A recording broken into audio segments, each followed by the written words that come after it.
Tu crois que t'es paresseux? Et si je te disais que ce n'est pas de la paresse, mais une stratégie de survie inconsciente? Tu es sur NeuroSublimity, la chaîne qui explore le cerveau et les émotions pour t'aider à mieux te comprendre, à te libérer et à te reconstruire de l'intérieur.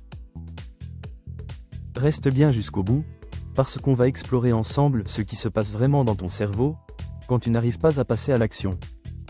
Et surtout, comment tu peux t'en libérer sans te faire violence. Tu n'as pas un défaut. Tu as un signal à écouter. Alors, on y va? Ce que tu appelles flemme, procrastination ou manque de motivation, c'est parfois le seul moyen que ton cerveau a trouvé pour te protéger. Protéger de quoi? De l'échec, du rejet, de la surcharge, de l'humiliation, de la blessure d'impuissance ou de honte que tu portes peut-être depuis longtemps. Et ce n'est pas juste une métaphore.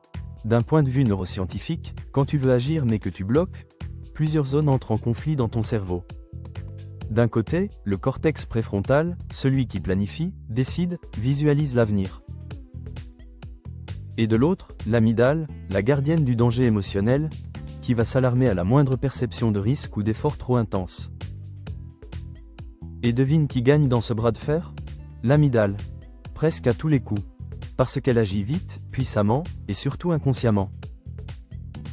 Elle inhibe ton élan d'action, en activant des circuits de repli.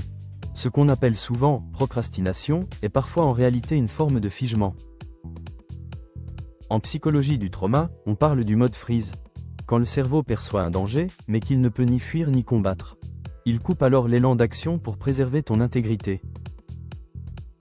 Et c'est là que tu ressens ce mélange de fatigue, d'inertie, et parfois même de honte de ne pas bouger. Ce n'est pas un bug. C'est un réflexe de survie. Tu as de la peine à avancer. Tu restes là, immobile ou distrait. Et tu crois que tu es fainéant. Mais en réalité, c'est ton cerveau qui freine. Pas pour t'ennuyer. Pour t'éviter de souffrir. Et le pire, c'est qu'en plus de ce blocage inconscient, tu te mets souvent à te juger. Tu te critiques, tu culpabilises, et cette autocritique active ton système de stress. Résultat, ton cerveau se fige encore plus. Alors, comment sortir de ce cercle? Reste bien avec moi, parce que je vais te donner 3 clés concrètes pour relancer ton élan sans te forcer. Mais avant ça, j'aimerais te poser une question. As-tu remarqué dans quel contexte tu as le sentiment d'être paresseux? Est-ce quand tu es seul? Quand tu te mets la pression? Quand tu entends une petite voix intérieure qui dit tu n'y arriveras pas? Cette voix, ce n'est pas toi. C'est une mémoire, un schéma, une empreinte émotionnelle.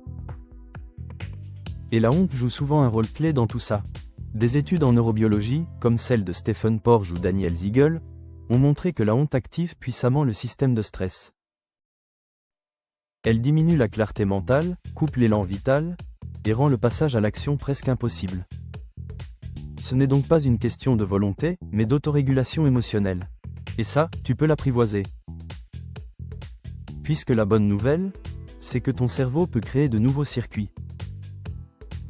Grâce à la plasticité cérébrale, tu peux reprogrammer ton rapport à l'effort, à l'action, et au plaisir d'avancer. Mais ça ne se fait pas en un claquement de doigts. On commence toujours par la conscience. Alors voici 3 clés puissantes, issues de la psychologie comportementale et des neurosciences, que tu peux mettre en place dès aujourd'hui. Première clé, commence par une micro-action. Si ton cerveau a peur d'échouer, il va tout faire pour t'arrêter. Mais si tu lui proposes une action ridiculement simple, il ne va pas s'alarmer. Exemple, au lieu de dire « je dois écrire un chapitre », dis-toi « je vais ouvrir mon document et relire la dernière phrase ». Juste ça. Et souvent, une fois lancé, tu continues. Deuxième clé, éteins le mode critique. La honte et l'auto-jugement bloquent les circuits de la motivation. D'après Christine Neff, chercheuse sur l'autocompassion, cultiver la bienveillance envers soi-même augmente l'activité dans le cortex préfrontal et réduit celle dans l'amygdale. Alors remplace « je suis nul » par « je suis en train d'apprendre » ou « je vais à mon rythme, c'est ok ». Troisième clé, réactive la dopamine naturelle. Le manque de motivation vient souvent d'un déséquilibre du système dopaminergique. Et tu peux le relancer sans avoir besoin de scroll infini ou de récompenses extérieures.